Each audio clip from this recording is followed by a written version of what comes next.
नमस्कार.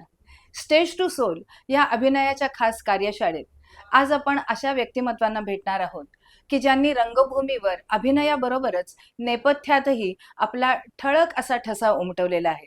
आज आपल्या बरोबर आहेत राजन भिसे सर. नमस्कार. खूप नमस्कार. खूप स्वागत सर. तर आपण अभिनयाची सुरुवात कशी केली? जसं सगळी मुलं करतात तशी मी शाळेतूनच केली. म्हणजे शाळेच्या गॅदरिंगमध्ये सरांनी पहिल्यांदा घेतलं आणि मग त्यानंतर दरवर्षी तिथे काही ना काहीतरी शाळेमध्ये ॲक्टिव्हिटी होतच असते. त्याप्रमाणे नाटकामध्ये मग पण गंमत अशी होती की आमच्या शाळेमध्ये ना एक रवी राव नावाचे सर होते. तर ते हिंदी नाटकं लिहायचे. बर. त्यामुळे मी खूप सारी हिंदी नाटकं केली शाळेत. मराठी कमी केली. अच्छा, म्हणजे मराठी माध्यमाच्या शाळेत शाळेत मी असूनही. हिंदी नाटकं खूप केली आणि ती म्हणजे गॅदरिंगमध्ये असायची किंवा इतर स्पर्धांमध्ये असायची. त्याच्यामध्ये आम्हाला बक्षिसं मिळायची. ते खूप गमतीचं लाईफ होतं. म्हणजे तेव्हा त्या स्पर्धाचं किंवा बक्षिसांचं असं काही फार अप्रूप नव्हतं. पण एक मज्जा असायची. पण स्टेजवर वावरताना तुम्हाला छान वाटायचं. खूप, खूप. आणि मग त्या सरांनी खूप काही शिकवलं. म्हणजे कसं उभं राहायचं, लाईट कसा घ्यायचा, कसं बोलायचं. हे जे सगळ्या गोष्टी आहेत बेसिक, अच्छा. ह्या त्यांनी त्या शाळेच्या त्या ह्याच्यामध्ये खूप झालं. मग त्याच्यानंतर मी कॉलेजमध्ये गेलो आणि मग त्याच्यानंतर मी आर्किटेक्चरला गेलो आणि आर्किटेक्चरचा जो 5 वर्षाचा जो प्रवास आहे, बरोबर. त्याच्यामध्ये मी कुठल्याही नाटकात भाग घेऊ शकलो नाही. कारण एवढा अभ्यास आणि एवढं सबमिशन असतं त्या आर्किटेक्चरला. त्यामुळे मला काहीच करता येईना. कारण अच्छा. अदरवाईज फावला वेळ नसतो ना त्याच्यामध्ये. बरोबर आहे. कारण सकाळचं एक कॉलेज, त्याच्यानंतर सबमिशन, दिवसभर ड्रॉइंग करा, मग परत दुसऱ्या दिवशी सकाळी. त्यामुळे असं अभिनयाला वाव बिव तिथे काय माहित. असे बरेच जण होते आमच्या आजूबाजूला जे खूप चांगलं काम करायचे नाटकामध्ये. पण थोडक्यात म्हणजे तुम्ही शाळेनंतर डायरेक्टली तुम्ही कॉलेज नंतरच एकदम तुम्ही करेक्ट. स्टेजवर गेले. मग कॉलेज संपलं माझं आणि मी आर्किटेक्ट झालो आणि त्याच्यानंतर मग मी बहारेनला गेलो. बर. त्यावेळेला ती गल्फमध्ये जायची एक खूप बूम होती. इंजिनियर्स बरोबर. आर्किटेक्ट खूप जण असे गल्फमध्ये जात होते. मग बहारेनला गेलो, तिथे काही नव्हतंच. बरोबर. पण एक दिवस माझी तिथल्या महाराष्ट्र मंडळातल्या लोकांची गाठ पडली आणि मग तिथे आम्ही पहिल्यांदा गणपती आणला बहारेनला. अरे वा. आणि तिथे मी नाटक बसवलं एक. त्याचं नाव होतं काका किशाचा. आणि बहारेनमधल्याच हौशी मंडळींनी काम करून वगैरे. पण तो माझा पहिला एक्सपिरियन्स होता नाटक बसवण्याचा. त्याच्यानंतर आज तागायत मी नाटक नाही बसवलं. आता बसवीन कदाचित, पण आज तागायत मी त्याच्यानंतर मी बहारेनला एक बसवलं होतं, जे 1985 साली वगैरे बसवलं होतं. 85-86. मग त्याच्यानंतर मग मी परत इंडियात आलो. बहारेनला मी 2च वर्ष होतो. अच्छा. पण मला तिथे फार नाही आवडलं. बर. म्हणजे खूप घरची आठवण आली म्हणा, म्हणजे होमसिक झालो म्हणा, किंवा दुसरं असं लक्षात आलं की ना फार सुखासीन आयुष्य होतं बहारेनचं. म्हणजे डोक्याला काही व्यापच नव्हता. तरी म्हणजे तुम्ही भारतात परत हां, आला. म्हणजे मला असं वाटलं की मग ह्याची चटक लागेल आपल्याला, याची, या सगळ्या गोष्टीची, आणि मग आपल्याला ह्यातनं बाहेर पडणं खूप कठीण जाईल, हे माझ्या लक्षात आलं. आणि मी म्हटलं की नाही, आणि घरची आठवण खूप येत होती. म्हटलं नको, मी नाही येत आता. 2 वर्षाचं कॉन्ट्रॅक्ट होतं माझं. ते संपल्यानंतर मी मुंबईमध्ये परत आलो. आणि परत आल्यानंतर मग माझ्या एका मित्राच्या ओळखीने अ, आंतरनाट्य नावाची एक संस्था होती, जी मी बहारीनला असतानाच मी त्याचं नाव ऐकलं होतं. बर. ज्यांनी ऑथेल्लो नावाचं नाटक केलं होतं. त्यावेळेला ते राज्यनाट्याला पहिलं आलं होतं. संजय मोरेंनी ऑथेल्लोचं काम केलं होतं. विवेक लागूनी यागोचं काम केलं होतं. आणि विजय किंगरे दिग्दर्शक होते. हे मी बर. सगळं तिथे पेपरात वाचलं होतं. मला ही माणसं माहीत नाही नव्हती कोणी. आणि म्हटलं सॉलिड लोक आहेत कोणीतरी, असं माझं त्यावेळेला असं एक मत झालं. मत झालं. आणि ज्या वेळेला मी मुंबईमध्ये आलो तेव्हा माझा एक मित्र भेटला जो आर्किटेक्टच आहे. आणि तो म्हणाला, तू अरे आम्हीचा असा असा एक ग्रुप आहे आणि तू ये ना तिथे. आणि मी गेलो आणि त्या लोकांनी मला ऍक्सेप्ट केला तिथे. आणि मी बघितलं तिथे, त्या म्हणजे मला असं झालं की पहिल्या दिवशी मी जेव्हा तिथे गेलो, तेव्हा ना अतुल परचुरे, लाला देशमुख वगैरे अशी टिंगी टिंगी पोरं अशी सगळी माझ्या आजूबाजूला बसलेली आणि तालीम सुरू व्हायची होती. म्हणजे अरुण नाईक नावाचे जे आमचे दिग्दर्शक होते ते यायचे होते. बरं मी कोणाच्याच ओळखीचे नाही, त्यामुळे मी गप्प असा कोपऱ्यात बसून होतो आणि त्या लोकांच्या गप्पा चालल्या होत्या. आईला परवा शूटिंगला काय मजा आली ना, आपला तो डायलॉग मी असा घेतला. म्हटलं अरे देवा, हे खूप मोठे लोक आहेत यार आणि मी त्यांच्यात अगदीच नवखा आहे. कारण अतुल बितुल महा शहाणे नव्हते त्यावेळेला, त्यांनी खूप शूटिंग केलं होतं. कारण बजरबट्टू आणि हे ते हो, सगळं त्यांचं बरोबर आहे. आधीच होतं ना चालू. त्या मनाने मी काहीच केलं नव्हतं. आणि नंतर मग अरुण नाईक, जे गॅलिलिओ नावाचं नाटक होतं त्याचे दिग्दर्शक होते, ते आले आणि त्याच्यानंतर त्यांनी त्यांनी जेव्हा विचारलं, तू कोण आहे रे? म्हटलं राजन भिसे असं. प्रदीपनी सांगितलं. हां हां हां, वाच. 2 वाक्य वाचल्यानंतर त्यांनी सांगितलं, 1 मिनिट, तू कुठल्या नाटकात होतं आधी? म्हटलं मी कुठल्याच नाटकात नव्हतो, मी आत्ता आलोय. ठीक आहे, ये उद्यापासून. अरे बापरे! असं त्यांनी पहिल्या 2 वाक्यामध्ये मला सांगितलं, ये उद्यापासून. आणि मग ते जे आंतरनाट्य नावाची जी संस्था होती ना, त्याचे अध्यक्ष होते दामू केंकरे. आणि त्या संस्थेमध्ये त्यावेळेला अरुण नाईक, राजीव नाईक, मीना नाईक हे 3 जण होते एकाच घरातले. त्याच्यानंतर तुषार दळवी, संजय मोने, रेणुका शहाणे, सुमुखी पेंडसे, अरे अतुल बापरे! परचुरे, विजय केंकरे, ही सगळी मंडळी, म्हणजे मी ज्यांची फक्त नावं पेपरामधनं ऐकली होती, बरोबर अशी आहे. सगळी मंडळी त्या संस्थेमध्ये होती. अजित बुरे होते, धनंजय ओह! गोरे होते आणि म्हटलं आयला सॉलिड आहेत ते लोक सगळे. पण मी त्यांच्यामध्ये, त्यांनी मला अत्यंत आनंदाने त्याच्यामध्ये सामावून घेतलं. आणि म्हणजे असं कुठल्याही संस्थेमध्ये असतं, प्रायोगिक नाटक करणाऱ्या, की नाटकाचा जो हिरो असतो, तो हिरो हिरो असं ट्रीट केला जात नाही. म्हणजे नाही. नाटक संपल्यानंतर तू बोचकं उचल आणि बसमध्ये घेऊन जा. त्यामुळे सगळ्यांना सगळी कामं करायला लागतात. बरोबर आहे. तर त्याप्रमाणे सगळी कामं करता करता एका नाटकामध्ये मी नाटकाचे प्रॉप्स जे बनवायचे होते, तर मी आर्किटेक्ट असल्यामुळे, मॉडेलिंगचं थोडंसं ज्ञान असल्यामुळे मी ते प्रॉप्स वगैरे बनवले. मग त्याच्यानंतर मग पुढच्या नाटकामध्ये मी सेट करायला मदत केली. असं करत करत ते डेव्हलप होत. ऍक्टिंग करत होतोच त्या नाटकामध्ये, पण हळूहळू हळू ऍक्टिंग बरोबर नेपथ्यही ही सुरू सगळी झालं. डेव्हलप कर. आणि हं. काय होतं की दामू केंकरे किंवा अरुण नाईक, राजीव नाईक वगैरे ही म्हणजे एवढं ज्ञान ह्या लोकांकडे. दामू काका तर विद्यापीठ म्हणजे. आणि आम्ही ना मूर्खासारखे त्यांना काहीही प्रश्न विचारायचो दामू काकांना, आणि ते म्हणजे मित्रासारखी उत्तरं द्यायचे. म्हणजे तुमच्या लेवलला येऊन ते उत्तरं द्यायचे. त्यामुळे आम्हाला असं कधी म्हणजे एखाद्या अ, अ, एवढ्या उंची असलेल्या माणसाने लहान माणसाबरोबर कसं वागावं याचाही वस्तुपाठ होता तो. इतकं सुंदर ते आम्हाला बरोबर आहे. आम्हाला जाणवलंच नाही कधी, की हा माणूस एवढा मोठा आहे. जेव्हा त्यांच्याबद्दल वाचलं किंवा नंतर तेव्हा आईला, आपण ह्यांना तर फार गृहीत धरतो यार आपण असे. ओ दामो, चला ना जाऊया मग ह्या लेवलचे नाही आहेत ते, ते खूप मोठे आहेत. पण ते इतक्या सुंदर आम्हाला त्यांनी शिकवलं काही गोष्टी, नेपथ्याबद्दल, अभिनयाबद्दल, स्टेजच्या प्रेझेन्स बद्दल, कॉस्ट्युम्स बद्दल. कारण त्यांना सगळ्या क्षेत्रात एवढी सुंदर माहिती होती आणि एवढी म्हणजे ती त्यांना अनुभवातनं आलेली होती. बरोबर आहे. असं शिकून बिकून आलेलं नव्हतं. आणि आंतरनाट्य ह्या विद्यापीठामध्ये मी नाटक शिकलो. म्हणजे तो अभिनय असेल, नेपथ्य असेल, वेशभूषा असेल, रंगभूषा असेल, सगळ्या गोष्टी त्या आंतरनाट्य नावाच्या त्या विद्यापीठामध्ये शिकलो, ज्याच्यामध्ये ही सगळी माणसं कारणीभूत आहेत. कारण नाटकाची तालीम संपल्यानंतर ज्या चर्चा व्हायच्या, हा. त्याच्यामध्ये इतकी भांडणं व्हायची कधी कधी, त्या चर्चेत तुला अक्कल आहे काय, तू काय बोलतोस वगैरे, अशा टाईपनी चर्चा व्हायच्या आपसातच.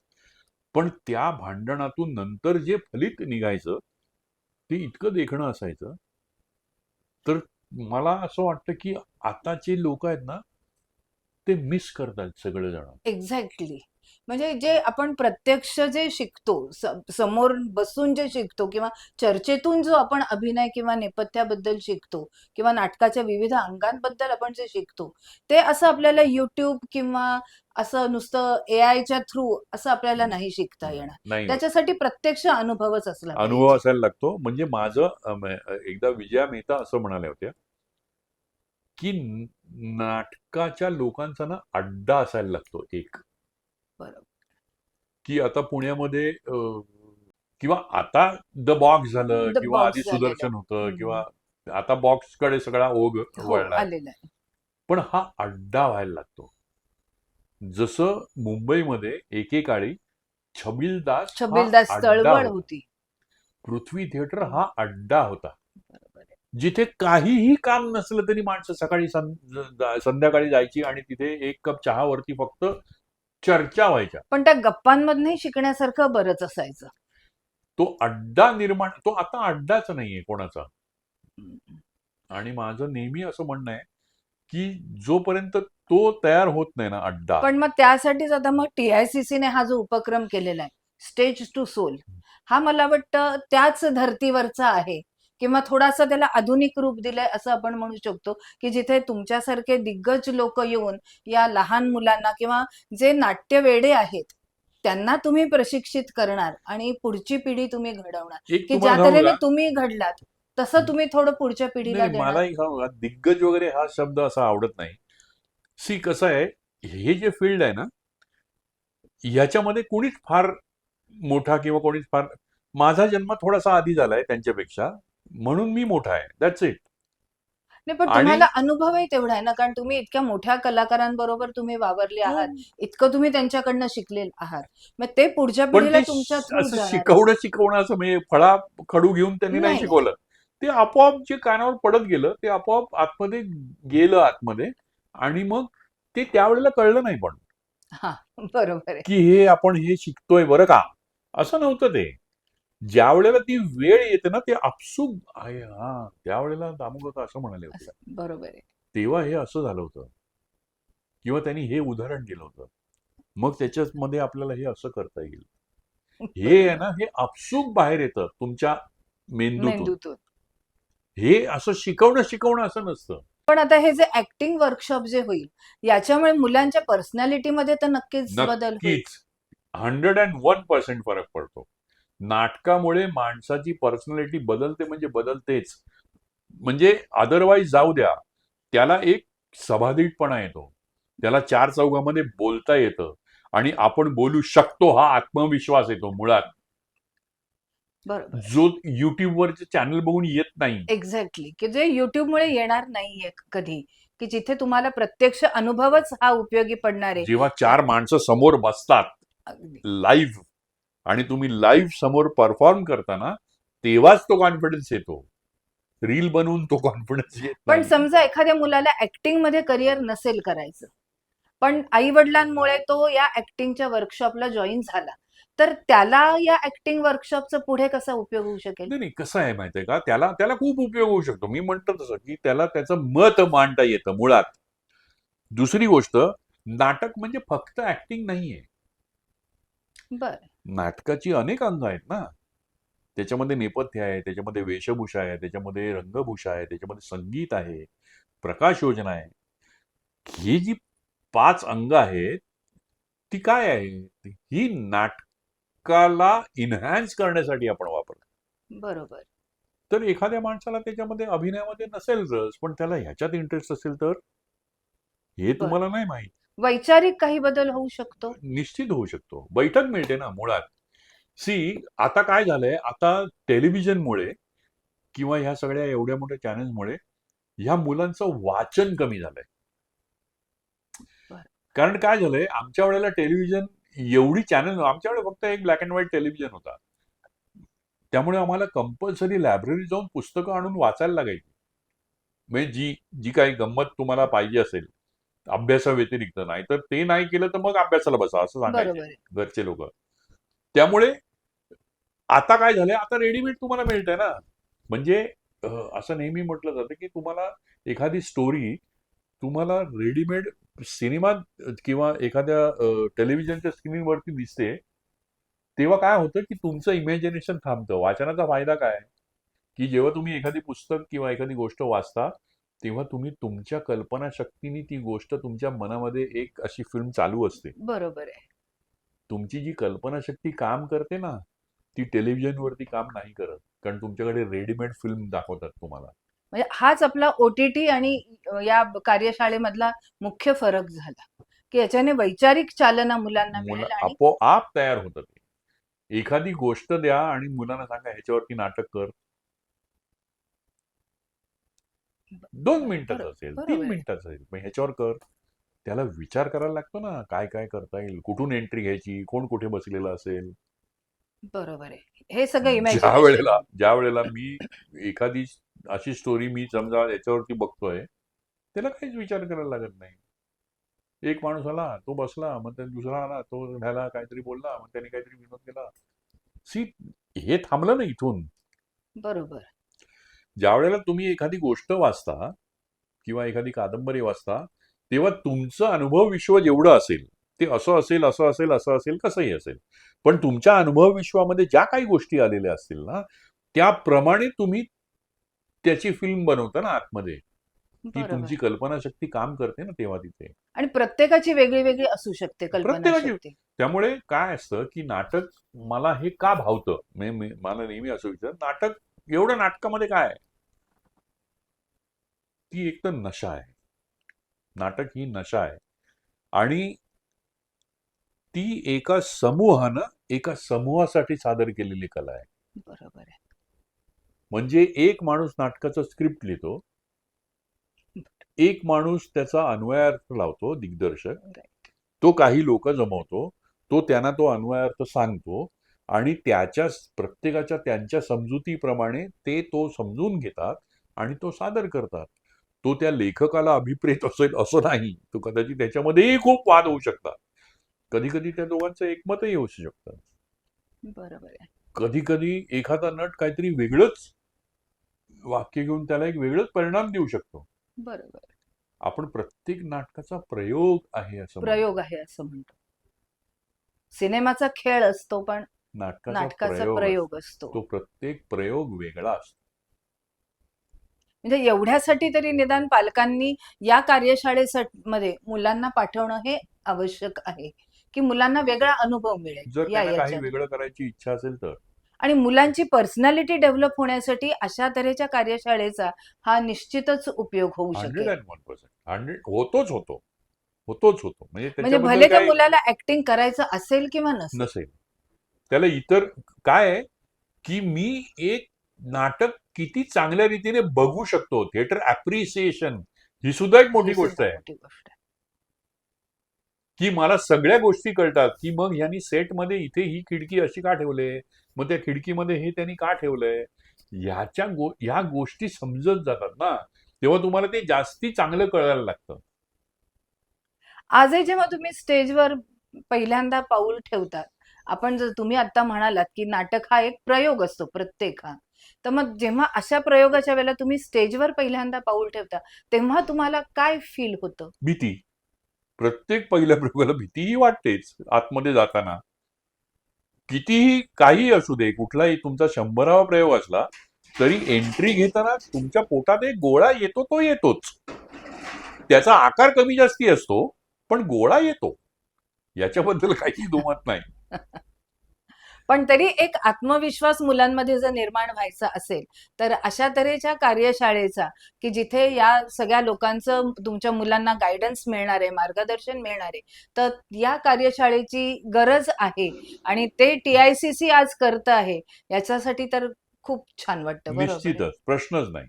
म्हणजे मी हे नाटकाच्या गोळा येतो हे प्रयोगासाठी हो, म्हणतोय हो. हा. पण माझं नाटकाच्या व्यतिरिक्त जेव्हा मी एखाद्या ठिकाणी जातो, मला कोणाशी बोलायचं आहे, मला वर्गामध्ये काही गोष्ट सांगायची आहे, मला माझ्या सहकाऱ्यांना काही गोष्ट सांगायची आहे, तेव्हा माझं कल्पनाशक्ती काम करते, माझं वक्तृत्व काम करतं, माझं सांगण्याची पद्धत बदललेली असते, अशा प्रकारची वर्कशॉप्स बरोबर. केल्यामुळे. त्यामुळे हा फरक आणि पडतोच. विचारांना एक दिशा मिळते ऑलवेज. की ज्या पद्धतीने आपल्याला आपले विचार मांडायचे ते क्लॅरिटी येते म्हणजे म्हणजे आता विचारांमध्ये. ललित कला केंद्र जे हो पुण्याचं आहे, पुणे हो विद्यापीठाचं. तर तेव्हा मी त्या मुलांना नेहमी असं म्हणायचो की 90% मुलं ह्यांना फक्त ऍक्टर बनायचंय असं मला दिसतंय. आणि मी तिथे सेट आणि कॉस्ट्युम शिकवायला जायचो त्याच्यात. पण सेट आणि कॉस्ट्युम हा एक तुमच्या करिक्युलमचा भाग आहे, म्हणजे तुमच्या बरोबर. सिलेबसचा हम्म. भाग आहे, म्हणून तुम्ही ते शिकताय. पण मी तुम्हाला एक सांगतो, आज जगात पोत्याने ऍक्टर्स पडले. आज कमी आहे ती लेखकांची. बरोबर. आज आपल्याकडे चांगले लेखक नाहीत. पण मग या कार्यशाळेतनं तो कसा आपल्याला उपयोग करून घेता येईल? कल्पनाशक्तीला चालना मिळते ना. विचारांना चालना मिळते. हो, तुम्ही बघा ना, हे करून झाल्यानंतर त्या पोराचा निबंध बघा कसा लिहितो तो. बरोबर. मग तुमच्या लक्षात येईल. ओके. Story Correct. टेलिंग नावाची एक गोष्ट असते ना. हो गोष्ट काय सगळेच जण, तू वाच ही गोष्ट आणि मला सांग, मग फरक पडतो ना. मग फरक पडतो. मग फरक पडतो की त्याच्यामध्ये त्यांचेही विचार येतात, त्यांच्या नवीन कल्पना येतात करेक्ट. आणि त्यांनी त्याच्यातनं काय बाहेर काढलेलं किंवा काय घेतलंय त्या कथेतून, त्यांना त्या कळलेली प्रसंगातून, गोष्ट वेगळी सांगतात. त्यांना कळलेली गोष्ट वेगळी सांगतात. अगदी बरोबर आहे. आणि हेच हेच तर आपल्याला हवंय. मुख्य अपेक्षित आहे हेच तर याच्यातून, हवंय. की त्या मुलांनी चालना केली म्हणजे विचारांना त्यांच्या चालना मिळाली पाहिजे आणि त्यांनी विचार करून त्यांच्या नवीन कल्पना इथे मांडल्या पाहिजे. करेक्ट. हे आपल्याला याच्यातून अपेक्षित आहे. मग आता TICCच्या या वर्कशॉपमध्ये जी मुलं इथे जॉईन होतील त्या मुलांसाठी तुम्ही काही संदेश द्याल? जॉईन व्हा, ज्यांना आवड असेल, किंवा त्या मुलांना जर कळत नसेल, किंवा ज्या पालकांना त्याची आवड असेल, किंवा त्यांचं त्यावेळेला करायचं राहिलं असेल, त्यांनी मुलांना पाठवलं तरी चालेल. की बघा, जर काही त्याच्यामध्ये स्पार्क असेल तर तो डेव्हलप होईल निश्चित. बरोबर. वाया नाही जाणार. अच्छा. या या हे वर्कशॉप मध्ये वर्कशॉप जॉईन मधलं केल्यानंतर. प्रत्येक गोष्ट जी सांगितली जाईल ना, ती आयुष्यभर वाया नाही जाणार. अच्छा. ती स्टॅम्प म्हणून बसेल त्याच्या डोक्यात की त्यावेळेला मला हे शिकवलं होतं. तुमच्याशी संवाद साधून खरोखर खूप मजा आली आणि खूपशा प्रश्नांची मला वाटतं पालकांनाही इथे उत्तरं मिळाली असतील. तेव्हा TICCच्या या खास अभिनयाच्या वर्कशॉपला आपण नक्कीच जॉईन व्हा आणि राजन सरांच्या अनुभवांचा नक्की याच्यातून मुलांना निश्चितच फायदा मिळेल आणि त्यांना त्यांच्या पुढच्या करिअरसाठी, फक्त ऍक्टिंगच्याच नाही तर ऍक्टिंग शिवायच्या इतर सगळ्या करिअरसाठी त्यांना याचा निश्चितच फायदा होईल. खूप खूप धन्यवाद सर. थँक्यू.